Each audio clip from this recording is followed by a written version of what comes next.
The Senate will come to order. Mr. Schaffel, please call the roll. A lot of Colorado lawmakers get their foot in the door at the statehouse, not through the ballot box, but through a side door, a vacancy committee. Ball. Democratic Senator Matt Ball, appointed when then-Senator Chris Hansen took a new job shortly after winning re-election. Bridges. All of these lawmakers were, at one point or another in their career, chosen to fill a vacancy at the legislature. Carson. Republican Senator John Carson was appointed to fill a seat after his predecessor left to become county commissioner. Catlin. Hendrickson. Judah. Democratic Representative Eman Judah was picked to fill a Senate seat after her predecessor decided to retire. Kip. Michelson-Genet. Roberts. Senate District 17 vacant. Mr. President. Mr. Schiebel, please call the roll.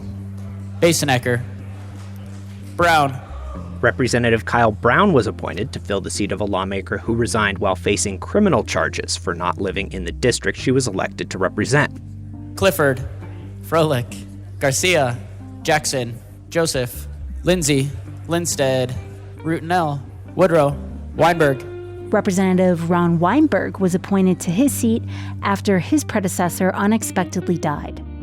When a Colorado lawmaker leaves office before their term is officially up, a tiny handful of party insiders in their district get to decide who replaces them. It's a process that many, even some of those appointed through it, call unfair. And it brings up a lot of questions. Reform efforts are brewing at the Capitol, but big changes could come with some major obstacles and costs.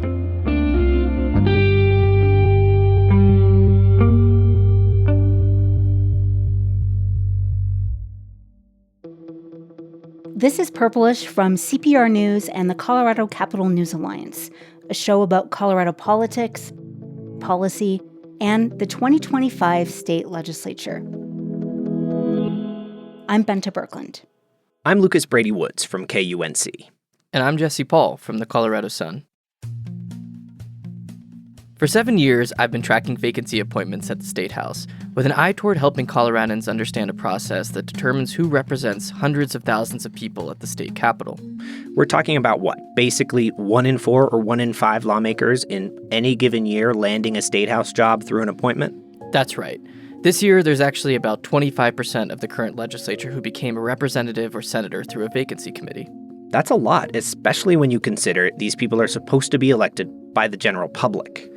Yeah, and that number is actually down from last year. And something I've noticed over the years of covering this issue is that vacancy appointments can open the door for spending the next 8 years at least at the Capitol. Because once you're in to represent a district, you pretty much got a lock on the position if you want to run for re-election, which pretty much everybody does. I've seen this play out a number of times. The power of incumbency is a big deal. That means the committees that make vacancy appointments have a big and lasting influence over who ends up serving at the State House. To go back to how we started this episode, lawmakers leave office before their terms are up for just all sorts of reasons. A lot of times it's something going on in their lives. It could be a new job, or we've even seen the stress of serving gets to be too much. Sometimes it's more dramatic. People occasionally die in office or resign in the midst of a scandal.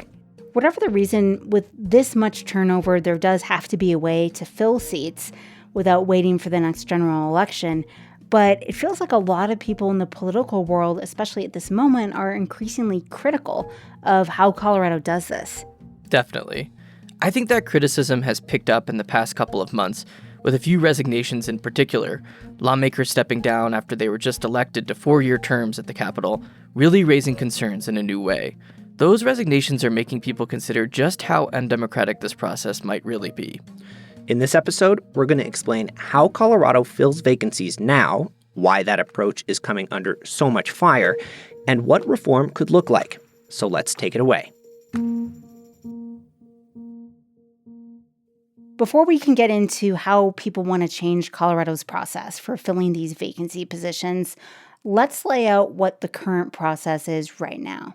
Yeah, so in a nutshell, when a lawmaker leaves office during their term, their replacement is picked by a vacancy committee made up of members of their party.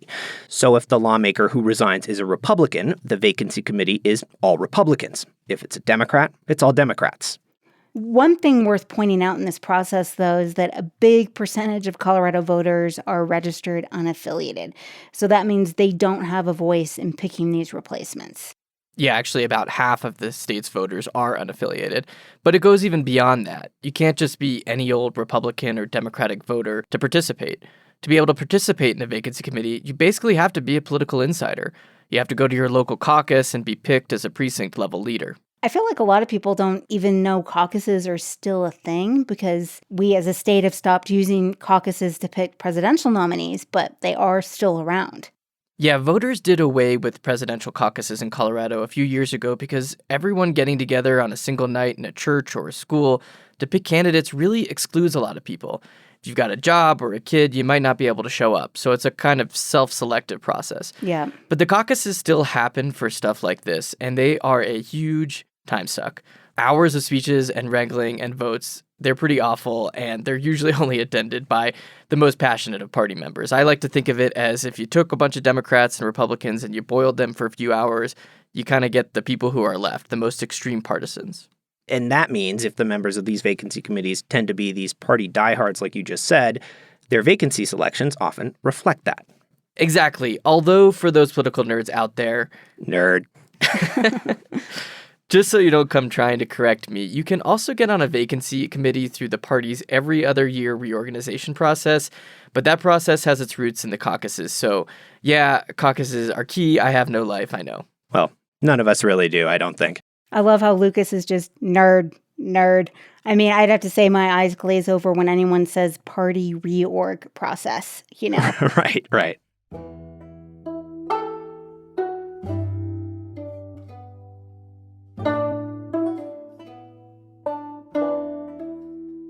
Let's walk through what happens when these vacancy committees are actually called to meet. So people are somehow on the vacancy committee. There's a vacancy. What do they do? So when a legislative vacancy happens, a vacancy committee has 30 days from the date of the vacancy to pick a replacement, which they do in one long meeting that makes that caucus process look like kind of a cakewalk. I mean, these things can really go on for hours. Like sometimes when I have to cover them, I'll just tell my wife, okay, I'll see you tomorrow. And how many people are we talking about on these vacancy committees? Well, it can really range. So I've seen 50, I've seen 100. Honestly, it just depends on whether these folks have something better to do that night. As you know, our district senator, Chris Hansen, is resigning his position effective January 9th, 2025. And we have been given the important duty of electing his replacement. What we're listening to here is a vacancy committee meeting from last December. And this was a particularly interesting one because Hansen stepped down just days after winning re-election to take a new job. We will have a lot to say about the Hansen vacancy in particular. We're going to get to that later in our conversation. So just to get back to how this works, in general, you need 2 people to nominate you at a vacancy committee meeting just to be considered for the appointment. Matt Ball, will you come to the stage, please, with your nominators? And these tend to be supporters, people who can make the case for why you'd be a good lawmaker. Yeah, but sometimes it actually gets to be a little sad. Like, I've seen candidates who have to nominate themselves or have to have a fellow candidate nominate them at a vacancy committee meeting as kind of a gesture of good faith. And those people don't usually make it very far. Ouch. Yeah, I think it would not bode well if you had to nominate yourself. Yeah, it's kind of sad. Anyway, in the course of this meeting, you and your supporters, if you have them, get a chance to make the case for why you're the right pick. Hi, I'm Matt Ball. My grandfather used to tell stories about riding his bike in Capitol Hill, holding grocery delivery bags in both arms. I now live in that same neighborhood. My kids And go so to when I Gore listen More, to you and I hear your deep pride in our neighborhoods and how you want to build a Colorado where we are safe, where we can afford to live, and where we can all have the opportunity to thrive, that's the Colorado that I want to serve. Whether that's I am affordable ready to housing, be climate your action, senator. education, and healthcare. I want to stand for the working force, and I want to stand for you all. Thank you. So sometimes there's just a couple of candidates that run for these vacancy appointments, but with Chris Hansen's seat, there were a whopping 7. That's a lot. And going back to that process, the voting itself, if a candidate doesn't get a majority on the first round of voting, they keep voting until a candidate does reach that 50% threshold. So the lowest vote getter drops out after each round. The reports are as follows. Matt Ball, 32 votes, 30.48%. Steve Woodrow, 25 votes, 23.81%. Sean Camacho, 18 votes, 17.14%. Van Buskirk, 15 votes, 14.29%. Maloof, 8 votes, 7.62%. Halprin, 6 votes, 5.71%. Chiari, 1 vote, 0.95%. With that results, Chris Chiari will be dropped from the round 2 voting, and we will go to that round. Okay, now that you've listened to that, you kind of get a sense of what my life is like. This Chris Hansen vacancy selection took more than 4 hours. There were so many rounds of voting. And yeah, I went to the church in Denver in person where this thing happened for the start. Then I got hungry. I went and picked up dinner. I had dinner. And while I was listening to the committee, my wife went to bed and I was still awake for many more hours. It was a great time. The results are Matt Ball, 61 votes, 62.2%. Stephen Woodrow, 37 votes, 37.76 votes. We have a winner. Congratulations.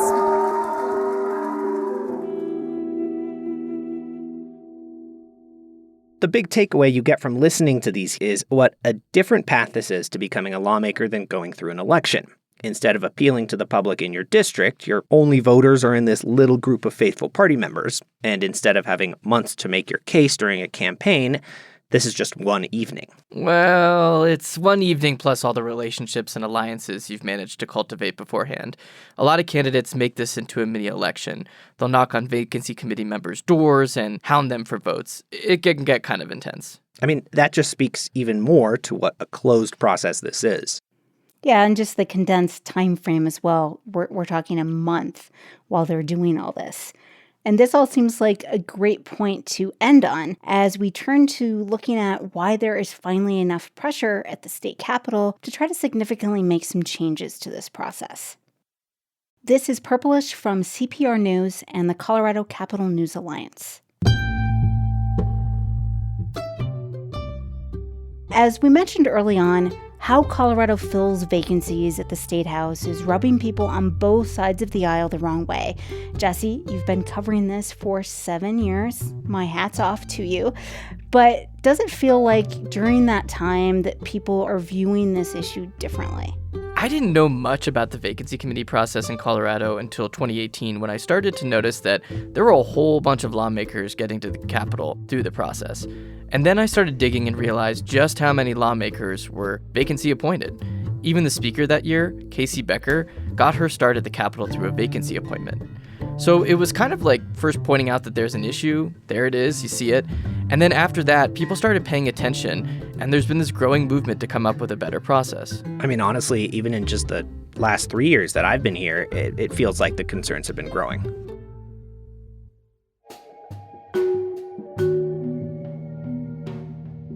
Now is the moment to get to the thing I said we would talk about, and that's Chris Hansen, a former Democratic state senator. And I think it's fair to say a lot of this, at least for this session, and the momentum behind changes does come down to Hansen. He stepped down right after the general election last fall. He'd just been elected to a second 4-year term in the state Senate. I certainly heard from a few voters in his district that were just really confused. Like, I just voted for this guy. I was looking at campaign literature and everything. Why is he leaving office? I mean, he won by like 84% of the vote, so I think some of that frustration is understandable.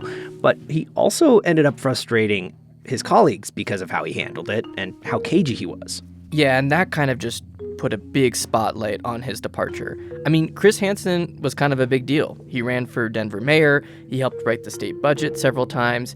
He was a big player in the property tax discussion. And so when people caught wind that he was leaving, we all covered it. Every single reporter I know was calling him, trying to find out when he was going to leave, and he wouldn't say until kind of the last minute. And so all of that attention started to make people ask more and more questions about vacancy committees.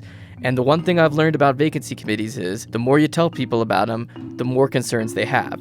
And so all of a sudden, you had this groundswell of conversation about, is this the right way to be doing this? And on top of that, he kind of made matters even more egregious in some eyes because he was really public about what he wanted to happen after he left and his desired successor. When I talked to him about it, he really spelled it out pretty clearly. He said he wanted the Vacancy Committee to select a newly elected representative from his district. I am planning to support Sean Camacho. I think he is someone who could immediately come to the Senate and have a really positive impact. And I think the other upside of that is that if he were elected to the Senate to fill my spot, then that would allow Katie March then to take on HD6 and the next vacancy committee that would have to be triggered if Sean was successful. So that to me would be a great outcome. Katie March is a Denver Democrat who's been trying to get into the statehouse. She lost a highly competitive primary a few years ago. We have to point out here that this chain of events didn't happen. Hansen's plan did not work out. In fact, Matt Ball, who we heard from earlier in this episode, was the person who won the vacancy committee vote. But for a lot of Democrats, they still just did not like how Hansen seemed to be putting his thumb on the scale here. And it wasn't just run-of-the-mill Democrats.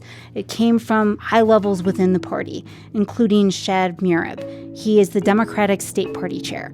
There was an attempt to set up a months-long effort to have a predetermined outcome was something that didn't sit well with me, and I don't think it sits well with most Coloradans. And so that incident certainly prompted us to think a little bit more intensely about doing something sooner than later. I think we got to do a little bit of a gut check here. I've been covering vacancy committees for a really long time, and the way that the process played out with Chris Hansen was pretty much the way the process has played out with every single vacancy committee I've ever covered. A lawmaker leaves office and they have a preferred replacement. And you oftentimes see these backroom shadow campaigns going on to put the right person in that spot. I was really shocked that Chris Hansen came out and openly said, I want Sean Camacho to replace me. People were unhappy with him for being so public, but he really just said the quiet part out loud. A lot of these times, these picks are predetermined, and the person leaving office has a lot of sway. You know, even Hansen himself was handpicked for a vacancy appointment in the Senate. He was a state representative when Lois Court resigned. He was running to replace her, so he was the obvious choice. Even though that is normal, which makes sense for an outgoing member to have a lot of sway, as we've been talking about, I think because Hansen was so public, also the timing of his departure, and separately, there were some things that his Democratic colleagues weren't happy about with him when it came to interpersonal communication within the party. So it all came together in this one vacancy. Right, and not just in the vacancy, but all of this is also why there are new efforts underway to reform the process in the legislature, and that seems like the thing we should talk about next.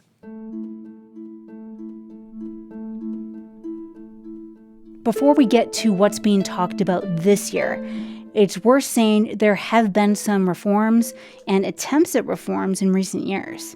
Yeah, back when I started looking into vacancy committees and kind of pointing out how the process worked. Thanks for doing that, by the way, Jesse. You're very welcome. People started asking questions about whether or not there could be improvements made. And the most significant one was made in 2022 when a law increasing the number of people who are on the committees was passed. That idea actually came from Republican Dave Williams, then a state representative who's now the chair of the Colorado GOP. So these vacancy committees actually used to be made up of as few as like 4 or 5 people. Now it's more like dozens, even up to 100 or so. But even 100 people is just a tiny fraction of the tens of thousands of voters who live in each of Colorado's legislative districts. So that really underlines how undemocratic this process is. Yeah, and as we've pointed out, this is only Democrats or Republicans who are on these vacancy committees, not unaffiliated voters who oftentimes make up the largest share of the electorate in Colorado's legislative districts. So there were more dramatic changes proposed. Last year, State Representative Bob Marshall, a Highlands Ranch Democrat, proposed a ballot measure that would have barred vacancy-appointed lawmakers for running for re-election to their seats. Interesting. It would basically remove this as an entrance point for ambitious lawmakers. Essentially, I mean, if you got appointed, you really couldn't stay at the legislature after that term was up, or at least not immediately. That's right. And the public is just outraged enough about this. The more people who learn about it, the more concerned they are, that lawmakers are hearing about it continually, and there's momentum for actual change. And there's consensus among a lot of Democrats. They do want to change how the state replaces lawmakers midterm. And it's not just Democrats. I talked to Representative Ron Weinberg, He got his seat originally as a vacancy appointment, but he's not happy with the process. I think it should go back to the will of the people. Since it's being abused at this point, I think people need to have a say. 40 people electing a representative for 80,000 people is unfair, in my opinion, especially when people are not involved. Yeah, there are a few people who defend vacancy appointments in Colorado. I think that's important to note. But look, they are few and far between. In general, the way Colorado's process has been described to me is it is the best worst option. Nobody likes it, but so far they haven't found a better way.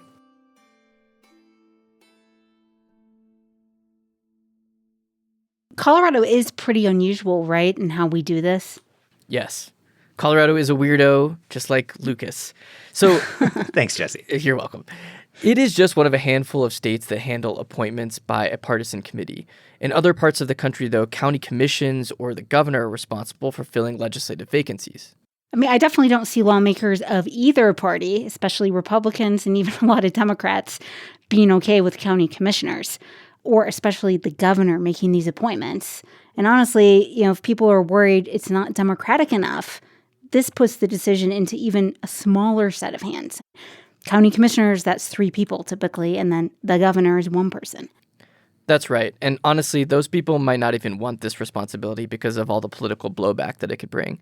Right. Anyway, to go back to what other states do, about half use the appointment process and the other half hold special elections. And that's according to information I got from the Denver-based NCSL, or National Conference of State Legislatures. Shout out to them. They are fellow nerds. I mean, I gotta say, though, special elections seem way more democratic to me. Would Colorado ever move to a special election system?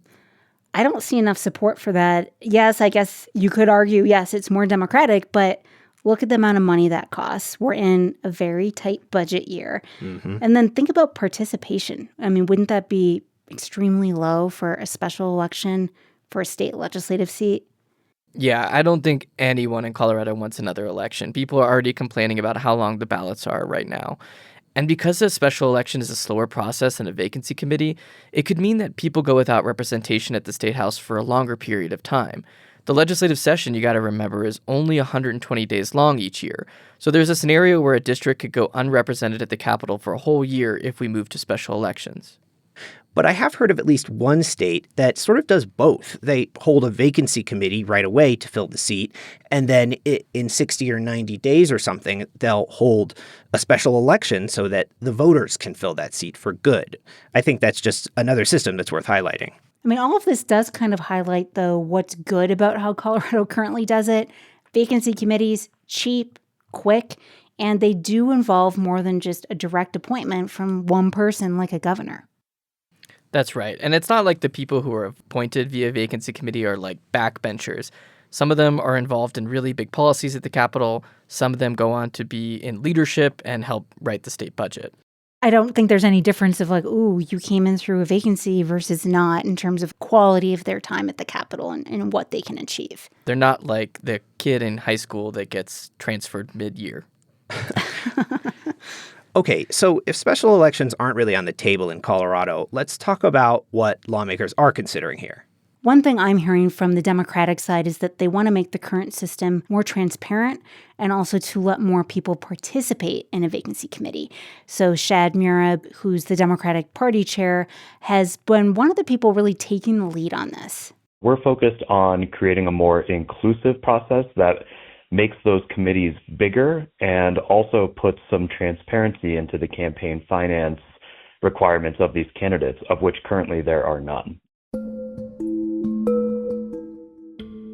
I think what's important to recognize here is that if something like what Shad is proposing passes, it would apply to all political parties in the state, not just Democrats.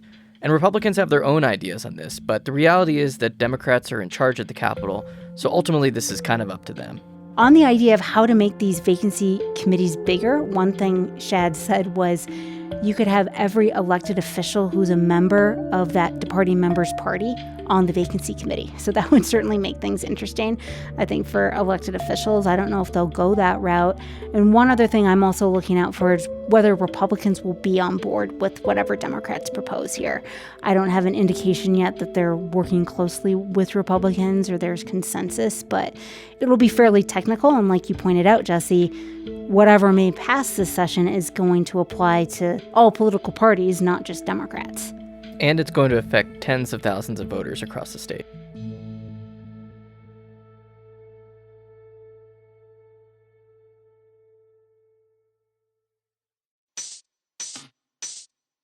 That's it for this episode. Purplish is a production of member-supported Colorado Public Radio and the Colorado Capital News Alliance.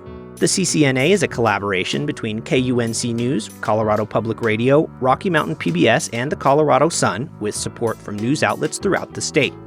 Funding for the Alliance is provided in part by the Corporation for Public Broadcasting. I'm Lucas Brady Woods. I'm Benta Berkland. And I'm Jesse Paul. Our producer is Stephanie Wolf. This episode was edited by Megan Verlee and sound designed and engineered by Shane Rumsey. Purplish will be back in your feeds next week. Subscribe now so you don't miss an episode.